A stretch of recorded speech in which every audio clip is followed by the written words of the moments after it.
Jangan lupa subscribe di YouTube channel Metro TV News dan juga nyalakan notifikasinya.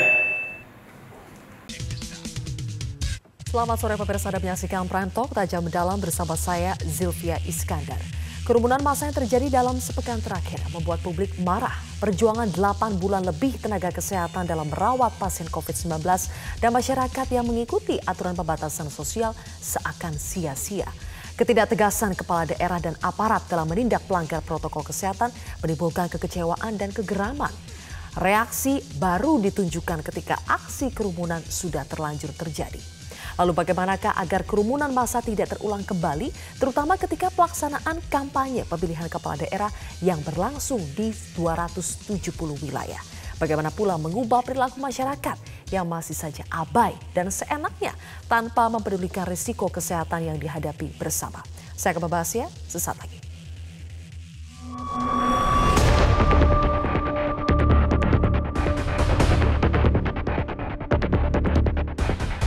Kami juga meminta kepada pemerintah maupun Satgas di daerah serta aparat penegak hukum untuk menegakkan disiplin dan menindak secara tegas siapapun yang melanggar protokol kesehatan ini tanpa pandang bulu sesuai dengan peraturan yang berlaku.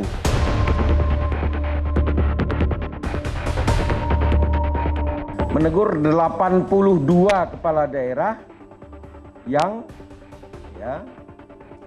melakukan atau membiarkan juga ikut berkumpul berkerumun karena mengumpulkan massa yang banyak. Tegurannya bukan lisan, teguran tertulis.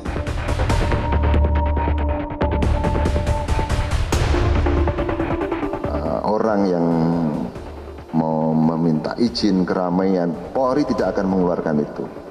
Kalau masih ada pihak-pihak yang mengumpulkan orang, pimpinan sudah jelas memerintahkan untuk melaksanakan apa?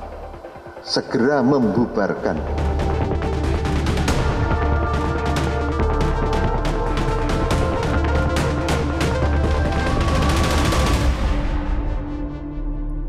Pemirsa, bagaimanakah agar kerumunan massa tidak terulang kembali dalam masa PSBB transisi maupun dalam perhelatan pilkada? Saya akan membahasnya bersama dengan Ketua Badan Pengawas Pemilu atau Bawaslu, Abhan, dan Sosiolog Universitas Indonesia, Imam Prasojo. Selamat malam, Pak Abhan, Pak Imam. Selamat malam, Mbak Silvi. Baik, keduanya sudah bergabung. Kami juga sebetulnya sudah mendapatkan konfirmasi kehadiran Ketua Bidang Komunikasi Publik Satgas Penanganan COVID-19 Heri Trianto di program Prime Talk, tetapi kemudian dibatalkan oleh narasumber. Saya akan ke Pak Abhan terlebih dahulu. Pak Abhan, pilkada kembali jadi sorotan usai kasus kerumunan massa dalam sepekan terakhir terjadi. Selama 50 hari masa kampanye, Bawaslu menertibkan 1.448 kegiatan kampanye yang melanggar protokol kesehatan. Nah, apa saja Pak bentuk pelanggarannya? Oke. Terima kasih, Mbak Silvi. Jadi selama masa kampanye yang hari ini masuk 10 hari yang kelima kami memang beberapa mendapatkan temuan hasil pengawasan kami terkait beberapa pelanggaran prokes di dalam kampanye. Memang kampanye masih dimungkinkan yaitu dengan tatap muka atau pertemuan terbatas. Pelanggaran yang terjadi adalah jumlah yang melebihi ketentuan di PKPU yaitu maksimal 50 orang atau yang lain adalah peserta yang tidak semuanya memakai masker atau juga ada yang jaga jarak. Itulah saya kira bentuk pelanggaran ketika terjadi dalam masa kampanye khususnya dalam pertemuan terbatas atau tatap muka ini. Kami tentu sesuai dengan kewenangan, langkah kami pertama sebelumnya sudah melakukan upaya pencegahan, mengingatkan kepada mereka kalau mau melakukan kegiatan kampanye ini patuhi protokol kesehatannya. Tetapi juga muncul pelanggaran, maka langkah pertama kami adalah untuk melakukan peringatan. Setelah peringatan saat itu juga kami layangkan di tempat itu. Kemudian kami tunggu sampai 1 jam. Kalau 1 jam kemudian tidak juga mengindahkan dari saat peringatan, maka kami melakukan tindakan yaitu penghentian atau pembubaran kegiatan tersebut. Beberapa hal yang kami peringatkan kemudian dipatuhi, tetapi ada yang tidak juga dipatuhi. Nah, ketika tidak patuhi, maka kami melakukan tindakan pembubaran atau penghentian. Itu yang kami lakukan. Tentu dalam hal ini kami bersama dengan aparat polisi, TNI, kemudian Satgas COVID, dan juga dari pemerintah daerah, Satpol PP. Itu yang kami lakukan terkait dengan pelanggaran pada masa kampanye yang melakukan pelanggaran terkait protokol kesehatan di COVID ini. Berapa total pembubaran kegiatan kampanye yang dilakukan Bawaslu sampai hari ini, Pak? Pembubaran yang kami lakukan sampai 158, ya. Kemudian surat peringatannya ada 1.290. Nah, kenapa pembubaran lebih kecil dari surat peringatan? Ada beberapa surat peringatan itu diindahkan, ya, sehingga tidak sampai pada pembubaran. Prinsip kami adalah ini ada sisi kemanusiaan, ya, maka kalau peringatan tidak diindahkan, kami tindakan tegas pembubaran. Itu yang kami lakukan. Oke. Ini adakah contoh dengan, Pak Abhan kasus-kasus ketika dibubarkan kemudian malah terjadi keributan? Ada kemarin di Kepri, ya, kita bubarkan, ya, malah terjadi semacam dugaan kekerasan, intimidasi, bahkan kekerasan yang dilakukan oleh oknum dari tim kampanye, ya. Itu yang kami alami. Jadi kasusnya bahwa waktu itu ada pertemuan terbatas, kemudian setelah pertemuan terbatas mau menggelar semacam musik, tontonan musik gitu kan, Ya. tontonan musik. Kemudian kami ingatkan nggak boleh, gitu kan. Kemudian melakukan tindakan sebaliknya, ya. Oke. Melakukan tindakan kekerasan kepada jajaran pengawas kami. Itu yang kami alami. Tentu ini kami langsung melaporkan pada aparat kepolisian. Baik. Agar diproses terkait dengan itu. Sebenarnya kami sudah mengingatkan itu. Itu satu contoh, ya. Oke, Pak Abhan, kita akan bahas lebih jauh soal intimidasi yang dialami oleh petugas Bawaslu yang ada di lapangan ketika menindak kerumunan. Sekarang saya ingin ke Pak Imam terlebih dahulu. Pak Imam, pandemi kan sebetulnya sudah 8 bulan lebih kita hadapi, tapi nyatanya masih saja ada masyarakat yang abai, tidak peduli, kemudian bahkan berani juga melawan petugas yang hendak menertibkan. Apa sebetulnya pemicunya, Pak? Apakah orang di Indonesia ini sebagian besar sudah menganggap COVID-19 biasa saja, atau kurangnya kepemimpinan, kurangnya penegakan hukum? Jadi memang pemahaman tentang COVID saja itu tidak cukup. Jadi orang menyadari, memahami, itu tidak terus langsung serta-merta perilakunya berubah. Oleh karena itu saya sudah lama mengusulkan perlunya penguatan komunitas, ya, membangun kelompok-kelompok yang mendorong agar perilaku itu betul-betul ditetapi. Nah, pengorganisasian komunitas itu yang menurut saya sangat lemah. Jadi tidak mungkin Bawaslu atau kepolisian atau pemerintah, ya, menertibkan pelanggaran-pelanggaran itu sendiri, tetapi harus melibatkan banyak pihak, ya, termasuk membangun barisan-barisan penertib dari masyarakat itu sendiri sampai ke level komunitas.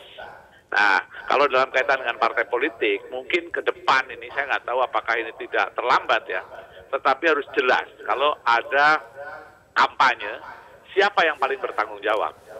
Nah, itu yang menurut saya harus sebelum ada penindakan, itu harus jelas dulu siapa yang paling bertanggung jawab, dan dia harus dimintai pertanggungjawaban sebelum yang lain. Saya kira itu yang menjadi lebih konkret. Baik, Pak Imam, nanti saya berikan kesempatan lagi kepada Anda untuk mengelaborasi apa yang sudah Anda sampaikan, tapi kita harus jeda terlebih dahulu. Pemirsa, Prime Talk akan kembali sesaat lagi. Nah, kembali bersama kami di Prime Talk, pemirsa. Pak Imam, saya ingin kembali ke Anda. Tadi Anda katakan bahwa dalam melakukan penegakan pelanggaran protokol kesehatan, TNI Polri tidak bisa sendiri, harus ada penguatan komunitas, harus ada barisan-barisan penertib dari kalangan masyarakat yang diajak untuk ikut serta. Tapi bagaimana Pak Imam jika sebaliknya ada komunitas masyarakat, kelompok massa yang justru menjadi penyebab kerumunan itu sendiri karena mereka mengikuti tokohnya? Apa yang seharusnya dilakukan? Justru itu, untuk melakukan penertiban kan berlapis-lapis, ya. Bahkan tadi off air kami dialog, ya, dengan Pak Abhan. Mungkin saya bisa bayangkan kepolisian, ya, yang bisa menjadi tulang punggung di dalam upaya penertiban karena berada di daerah dan dia pasti berhubungan dengan petahana misalnya, itu akan ada kerikuhan. Nah, oleh karena itu mungkin ke depan ya perlu ada polisi khusus ya yang tidak ada kaitannya dengan birokrasi pemerintah daerah, sehingga kalau ada pelanggaran tidak ragu-ragu. Itu pertama. Nah, yang kedua mungkin Bawaslu kalau ada pelanggaran itu juga mungkin harus ada sanksi yang betul-betul menjadi contoh ya, dan itu para pelanggar, potensi pelanggar ini jadi mikir 2 kali. Jadi 1 atau 2 saja ya yang tegas, apakah terus kemudian ditiadakan atau terus kemudian dengan perangkat hukum lain itu, bahkan kalau itu kaitannya dengan COVID bisa dipidana misalnya. Nah, ini mungkin akan bisa menimbulkan efek yang berbeda ya dengan yang selama ini. Pak Abhan, saya ingin Anda menjawab komentar yang disampaikan oleh Gubernur DKI Jakarta Anies Baswedan yang mengatakan bahwa kerumunan Pilkada Serentak 2020 tidak pernah ditindak tegas. Apa jawaban Bawaslu? Bahwa kami sudah melakukan tindakan-tindakan sesuai dengan kewenangan kami. Tadi misalnya surat peringatan, itu sudah kami keluarkan sampai 1.290. Kemudian tindakan yang tidak mau bubar, tidak mau berhenti, kami lakukan tindakan pembubaran, itu sudah lakukan. Jadi tidak benar kalau bahwa penyelenggara tidak tegas. Saya kira penyelenggara sudah tegas melakukan konkret tindakan itu. Bahkan sanksi lain misalnya, kami bisa merekomendasi kepada KPU agar peserta pilkada, tim kampanye atau pasangan calon yang melanggar kampanye itu bisa dijatuhi hukuman administrasi, dikurangi jatah masa kampanyenya maksimal 3 hari. Ini sudah kami lakukan. Rekomendasi ini dan KPU yang memutuskan untuk dikurangi sudah dilakukan. 1. Sanksi lain adalah pidana juga bisa. Sanksi pidana memang tidak diatur di Undang-Undang Pilkada, tetapi diatur di undang-undang di luar Undang-Undang Pilkada. Undang-Undang 4 1984, kemudian Undang-Undang 6 2018, Undang-Undang KUHP bahkan sudah ada.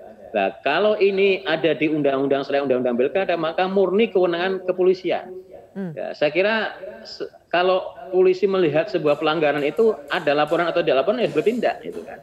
Oke. Ya, karena itu tapi harus atas dasar rekomendasi dari Bawaslu kah, Pak Abhan, untuk bisa dipidana? Kalau pidana tidak perlu rekomendasi dari Bawaslu. Bawaslu hanya misalnya menyampaikan ini administrasi sudah kita lakukan, ya. Kita teruskan kepada polisi. Ada dari kami atau tidak, itu kewajiban kepolisian. Karena ada sebuah tindakan yang melanggar aturan itu sudah kewajiban polisi selaku penegak aparat hukum itu kan.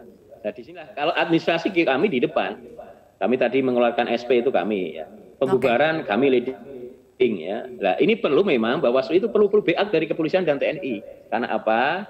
Keterbatasan sumber daya kami. Kami di kabupaten kota itu ada yang 3 dan 5.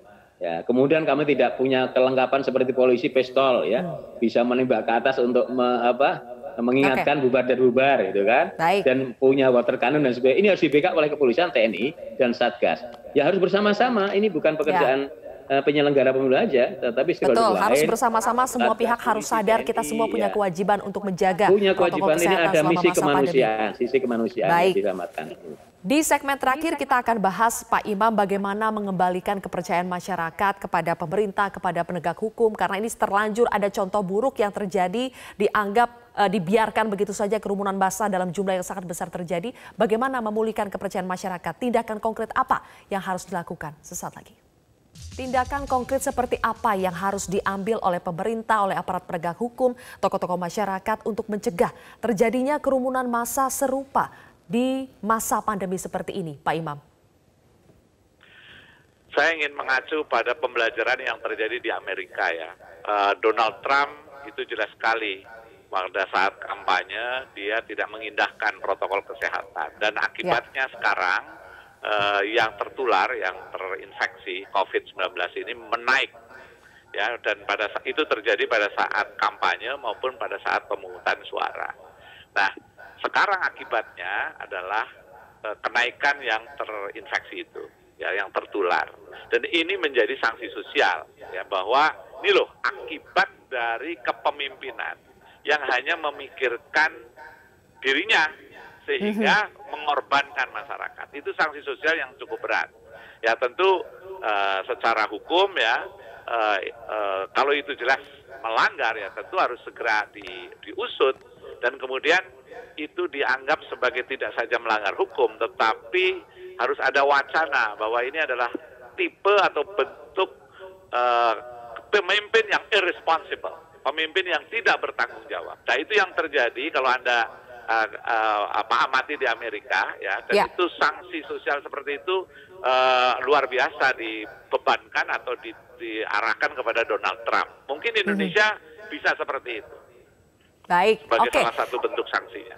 Baik. Terakhir ke Pak Abhan, ketidakmampuan kepala daerah dan aparat penegak hukum dalam mencegah kerumunan massa kan mendapat sorotan yang luar biasa. Bahkan Presiden mengatakan imbauan-imbauan saja tidak cukup, harus ada tindakan tegas terhadap siapapun pelanggar protokol kesehatan.